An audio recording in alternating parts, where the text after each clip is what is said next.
ओम नमः शिवाय। हर हर महादेव। भक्तों, 15 अगस्त 2026 सावन के शनिवार तृतीया तिथि के दिन शिवलिंग से ये गुप्त चीज उठाकर ले आना। आपकी सभी मनोकामनाएं पूरी होंगी। इतना पैसा आएगा कि गिनते गिनते थक जाओगे। भगवान भोलेनाथ जी के आशीर्वाद से अपने जीवन में बहुत उन्नति करोगे। भक्तों, हमारे हिंदू धर्म में सावन के महीने का बहुत अधिक महत्व होता है। सावन का महीना हिंदू पंचांग का 5वां महीना होता है। यह महीना भगवान शिव को समर्पित होता है। इस महीने में शिव भक्त भगवान शिव की बताएगा। यह महीना का बहुत अधिक महत्व होता है। विधि विधान से पूजा अर्चना करते हैं और सावन के महीने के शनिवार तृतीया तिथि का महत्व और भी अधिक होता है। इस माह में शिव की पूजा अर्चना करने से सभी मनोकामनाएं पूरी हो जाती हैं। धार्मिक मान्यताओं के अनुसार सावन के महीने में भगवान शिव और माता पार्वती की विधि विधान से पूजा करने से भक्त की मनोकामना पूरी होती है। इसके साथ ही सावन के शनिवार तृतीया तिथि को यह उपाय करने से भोलेनाथ की विशेष कृपा प्राप्त होती है। इस बार सावन की शुरुआत हो चुकी है और इस सावन का शनिवार 15 अगस्त 2026 को पड़ रहा है तृतीया तिथि। कहा जाता है इस सावन के महीने में किसी भी व्यक्ति ने भगवान भोलेनाथ की थोड़ी सी भी पूजा साधना क्रिया कर ली तो उस व्यक्ति के जीवन की सभी मनोकामनाएं पूर्ण हो जाती है। उस व्यक्ति के जीवन के हर कष्ट खत्म हो जाते हैं और उस व्यक्ति के जीवन में धन आना शुरू हो जाता है। भक्तों, वीडियो आगे शुरू करें, लेकिन उससे पहले अगर आप भी चाहते हैं कि लक्ष्मी माता का आशीर्वाद आप पर बना रहे तो इस वीडियो को एक लाइक करें और आपके अपने चैनल को सब्सक्राइब कर लें और कमेंट बॉक्स में जय भोलेनाथ जरूर लिखें। भक्तों, आज की इस वीडियो में हम आपको बताएंगे कि सावन के दिनों में आपको भगवान भोलेनाथ के मंदिर जाकर के क्या भगवान भोलेनाथ को अर्पित करना और वहां से वापस क्या लेकर के आना है, ताकि आपके घर की गरीबी, दरिद्रता, परेशानी, कष्ट, दिक्कतें हमेशा के लिए खत्म हो जाएं। दूसरी तरफ आपके घर पर सुख, समृद्धि, यश, वैभव, ऐश्वर्य की आपको प्राप्ति हो। ध्यान रखिएगा भक्तों, सावन का माह का इंतजार हर व्यक्ति इसीलिए करता है ताकि उसको भगवान भोलेनाथ का आशीर्वाद मिल सके। कहा गया है कि देवों के देव भगवान भोलेनाथ अगर किसी भी व्यक्ति को आशीर्वाद दे दें तो उस व्यक्ति का साक्षात काल भी आकर कुछ नहीं बिगाड़ पाता है। इसीलिए आज की इस वीडियो में हम आपको बताएंगे कि कैसे आप सावन के दिन, जो बहुत ही पावन दिन है, इस दिन भगवान भोलेनाथ को प्रसन्न कर सकते हैं, कैसे आपको भगवान भोलेनाथ का आशीर्वाद प्राप्त हो सकता है और कैसे सावन के दिनों में शिवलिंग की आपको पूजा करनी है, वो भी खास उपाय करते हुए कैसे आपको शिवलिंग पर क्या क्या चढ़ाना है और क्या क्या वहां से लेकर अपने घर पर वापस लेकर आना है, ताकि आपके घर पर अन्न और धन का भंडार कभी भी कम ना हो। देखिए भक्तों, आपके जीवन में कितनी ही बड़ी परेशानी हो, कितनी ही बड़ी दिक्कत क्यों ना हो, मान लीजिए आपके जीवन में धन की समस्या है, मान लीजिए आप नौकरी की प्राप्ति के लिए बहुत ही ज्यादा परेशान हो चुके हैं, आपके शत्रुओं ने आपको घेर लिया है, संतान की प्राप्ति आपको हो नहीं पा रही है, तो एक बात का ध्यान रखिएगा भक्तों, सावन का पावन दिन एक ऐसे दिन होते हैं जिस दिन कोई भी व्यक्ति अगर थोड़े से उपाय कर लेता है, भगवान भोलेनाथ की साक्षात पूजा कर लेता है, तो उस व्यक्ति की कितनी ही बड़ी मनोकामना हो, कितना ही बड़ा कष्ट हो, वो खत्म हो जाता है और उसकी मनोकामना पूर्ण हो जाती है। भक्तों, मान लीजिए आपके ऊपर कोई दोष लगा हुआ है, जैसे वास्तु दोष, शनि दोष, प्राकृतिक दोष या कोई भी दोष लगा हुआ है, तो आपको सावन सोमवार के दिन थोड़ी सी पूजा करनी है और आपका दोष खत्म हो जाएगा। आपके जीवन से सभी परेशानियां चली जाएंगी और आपके जीवन में जो धन आना बंद हो गया था उसका आगमन वापस शुरू हो जाएगा। मान के चलिए आपके जीवन में कभी भी कोई परेशानी नहीं रहेगी। बस भक्तों, आज की इस वीडियो को लास्ट तक देख लीजिए और मान के चलिए भगवान भोलेनाथ के आशीर्वाद से आपकी सभी मनोकामनाएं भी पूरी होंगी और आपके जीवन की सभी परेशानियां भी चली जाएंगी। देखिए, एक बात कही गई है कि जब भी हम भगवान भोलेनाथ की पूजा करते हैं, हमें धैर्य रखना चाहिए, विश्वास रखना चाहिए और श्रद्धा के साथ भगवान भोलेनाथ की पूजा करनी चाहिए, क्योंकि भगवान भोलेनाथ बहुत ही भोले हैं। वो किसी भी व्यक्ति की थोड़ी सी ही पूजा से, साधना से तुरंत ही प्रसन्न हो जाते हैं। इसलिए भक्तों, सावन सोमवार के दिन कुछ ऐसी चीजें हैं जो आपको अवश्य पता होनी चाहिए, क्योंकि सावन सोमवार के दिन अगर आप भगवान भोलेनाथ के सामने पूजा करने जा रहे हैं तो मान के चलिए भक्तों, आपने अगर कोई गलती कर दी तो भगवान भोलेनाथ आपसे क्रोधित हो जाएंगे और आपने सही तरीके से पूजा की होगी तो साक्षात आपको भगवान भोलेनाथ उसी दिन आशीर्वाद दे देंगे और उस दिन के बाद आपके जीवन में कभी कोई परेशानी नहीं आएगी। आपको हम एक एक चीज बताने जा रहे हैं, इसलिए इस वीडियो को लास्ट तक देखिएगा। सबसे पहले आपको भगवान भोलेनाथ के मंदिर जाना होगा। ये जितने भी उपाय आपको बताए जाएंगे ये मंदिर के उपाय होंगे। देखिए होता क्या है कि कई लोग हमसे पूछते हैं कि गुरुजी हमारे घर पर शिवलिंग है, क्या हम घर पर पूजा नहीं कर सकते हैं? तो इसका उत्तर है नहीं भक्तों, आपको मंदिर जाना पड़ेगा, क्योंकि मंदिर का जो शिवलिंग होता है और जो घर का शिवलिंग होता है इसमें बहुत ज्यादा फर्क होता है। जो मंदिर का शिवलिंग होता है भक्तों, इसकी जो एनर्जी होती है वो आपके घर के शिवलिंग से करोड़ों गुना ज्यादा होती है। इसमें ऐसी सकारात्मक ऊर्जा होती है जिसके सामने अगर आप थोड़ी सी पूजा करते हैं तो तुरंत ही उसका फल आपको मिलता है और आपके जीवन की हर परेशानी चली जाती है। तो आपको जितने भी आज उपाय बताए जा रहे हैं आपके जीवन की परेशानी को खत्म करने के लिए, आपकी मनोकामना पूर्ति के लिए, उस उपाय के लिए तो आपको मंदिर जाना पड़ेगा। तो ये दिन ऐसा है, इस दिन अगर आप मंदिर जाकर के भगवान भोलेनाथ की पूजा आराधना कर रहे हैं तो मान के चलिए भक्तों, आपके जीवन में कभी कष्ट आ ही नहीं सकता। पूरे साल आपके घर पर अन्न धन का भंडार बना रहेगा। तो आपको क्या क्या ले जाना है वो कहीं पर लिख लीजिए, क्योंकि भक्तों अगर आपने एक भी गलती कर दी तो आपकी पूजा संपन्न मानी नहीं जाएगी। भक्तों सबसे पहली चीज जो भगवान भोलेनाथ के लिए आपको जल ले जाना है, सावन सोमवार के दिन कई लोग हमसे ये कहते हैं कि गुरुजी जल जो है वो तो शिवालय में भी मिल जाता है, शिव मंदिर में मिल जाता है। तो नहीं भक्तों, वहां का जल आप तभी चढ़ाइए जब कोई दिक्कत हो,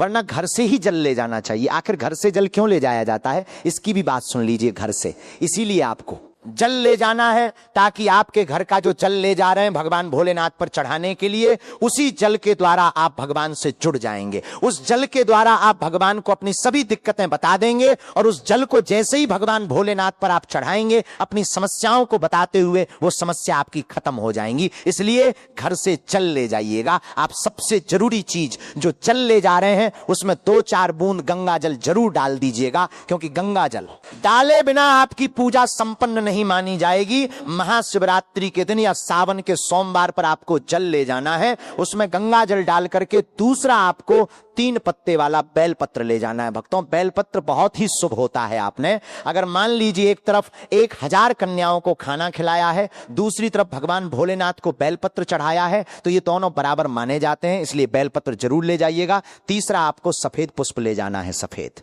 पुष्प भगवान भोलेनाथ को चढ़ाए जाते हैं, इसलिए सफेद पुष्प भगवान भोलेनाथ के लिए आपको ले जाना है सावन सोमवार के दिन, ताकि भगवान भोलेनाथ का आशीर्वाद आपको मिल जाए, जिसके बाद आपके जीवन की हर परेशानी खत्म हो जाए। भक्तों सफेद चंदन ले जाना अनिवार्य होता है सावन सोमवार के दिन। और ध्यान रखिएगा भक्तों कि भगवान भोलेनाथ को अगर आप दूध अर्पित करने जा रहे हैं तो एकदम कच्चा दूध होना चाहिए, पका हुआ दूध नहीं होना चाहिए, कच्चा दूध होना चाहिए। अब आपको और क्या क्या ले जाना है, देखिए अगर आप चाहते हैं कि आपकी हर मनोकामना पूरी हो तो एक डिब्बा लीजिए, उसमें काली मिर्च भरकर ले जाइए। देखिए बहुत ध्यान से सुनिए, जितनी आपको बातें बता रहे हैं, एक डिब्बे में काली मिर्च भर के एक लाल कपड़ा लीजिए, उसमें लौंग कपूर इसको मौली धागे से बांध करके आपको अपनी जेब में रख के ले जाना है। सिर्फ इतनी चीज आपको ले जानी है आज के दिन को। अब आपको पूजा कैसे करनी है चलिए आपको बताते हैं, बहुत ध्यान से लास्ट तक देखिएगा। और जितनी भी चीज आपको बताई जा रही है इन चीजों को आपको ले जाना है और शिवालय से वापस लेके आना है अपने घर पर, ताकि आपको धन की प्राप्ति हो सके, आपकी कोई भी मनोकामना हो वो पूर्ण हो जाए। भक्तों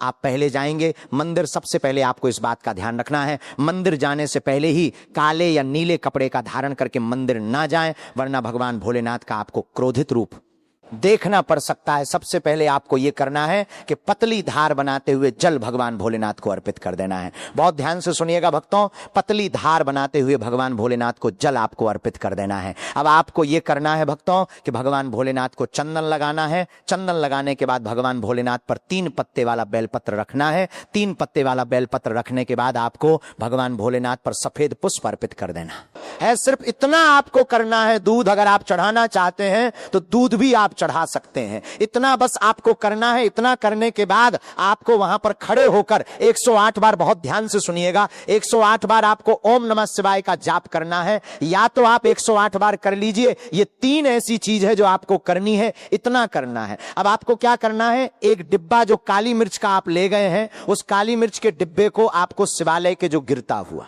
शिवधारा है जो शिवलिंग से वहां पर पानी गिर रहा है, उसी शिवहरि के पानी से आपको छुआना है और अपनी जेब में वापस रख लेना है। ये जो लाल पोटली आप ले गए हैं बंद करके लौंग की, इसको भी छुआना है, वापस रख लेना है। अब आपको क्या करना है, जिस लोटे में पानी ले गए थे या जिस लोटे में भी आप दूध ले गए थे, उसमें आपको क्या करना है, आपको जो भगवान भोलेनाथ का पानी वहां पर गिर रहा है भक्तों, ध्यान रखिएगा, शिवलिंग का जो पानी नीचे गिर रहा है, उसी पानी का थोड़ा सा पानी अपने लोटे में ले लेना है। ध्यान रखिएगा, जो आपने लोटे में पानी भरकर ले गए हैं वो पानी वापस बचाना नहीं है, वो तो पूरा आपको भगवान भोलेनाथ को अर्पित कर देना है। जो शिवलिंग से पानी गिर रहा है उस पानी को आपको अपने लोटे में वापस ले लेना है। भक्तों, मान लीजिए आप ये सोच रहे होंगे कि कई लोग वहां पर पानी चढ़ा रहे हैं, तो इस बात की आप चिंता ना करें, क्योंकि भगवान भोलेनाथ के शिवलिंग पर जब भी पानी चढ़ाया जाता है वो अमृत बन जाता है। कहा जाता है कई देवी देवता शिवलिंग के पास अदृश्य रूप में खड़े होते हैं ताकि शिवलिंग से गिर रहा पानी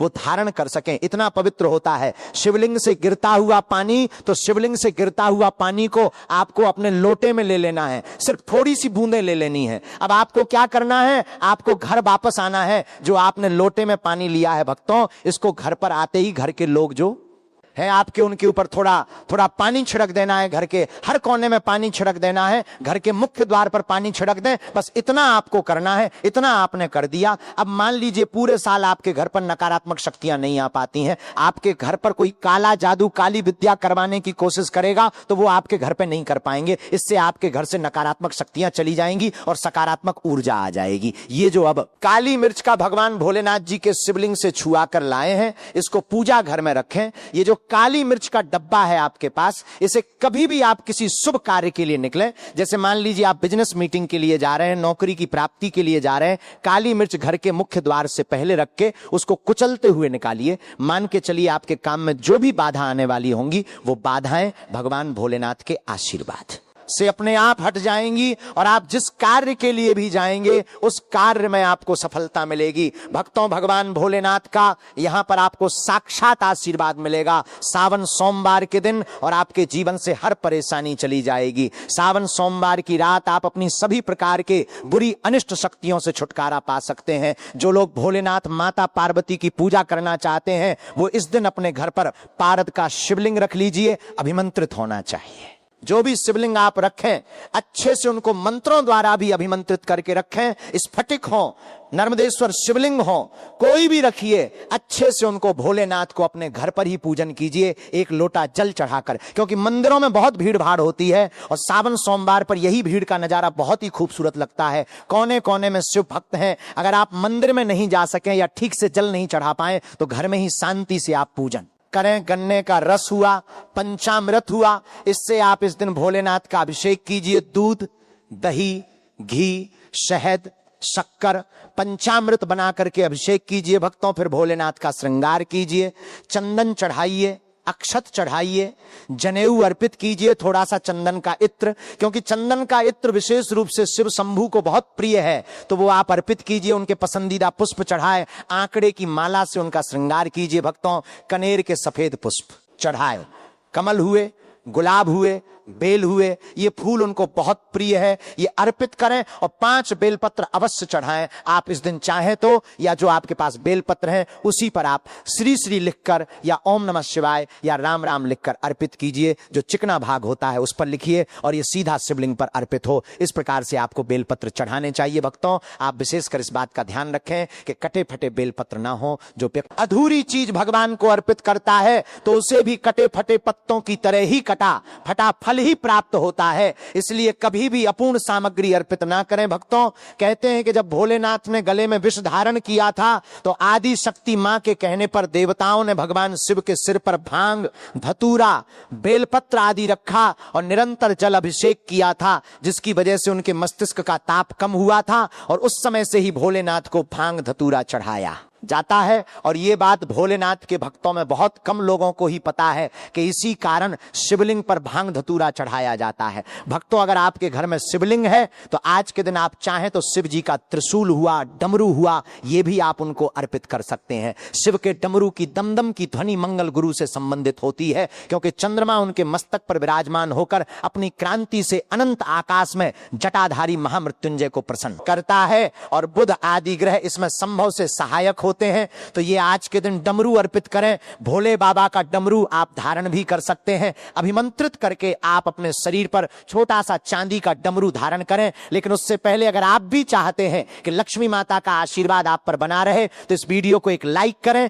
और आपके अपने चैनल वास्तु धर्म को सब्सक्राइब कर लें और कमेंट बॉक्स में जय लक्ष्मी माता जरूर लिखें। इससे हमें मोटिवेशन मिलता है, जिससे हम आप लोगों के लिए और अच्छे अच्छे वीडियो बना पाते हैं। और साथ ही आप अपनी राशि को कमेंट बॉक्स में जरूर लिख दें, क्योंकि हम राशि से जुड़ा भाग्य भी बताते हैं और भाग्य में चल रही परेशानियों को तत्काल दूर करने के लिए आसान से आसान उपाय भी बताते हैं। इसलिए आप अपनी राशि कमेंट बॉक्स में जरूर लिख दें।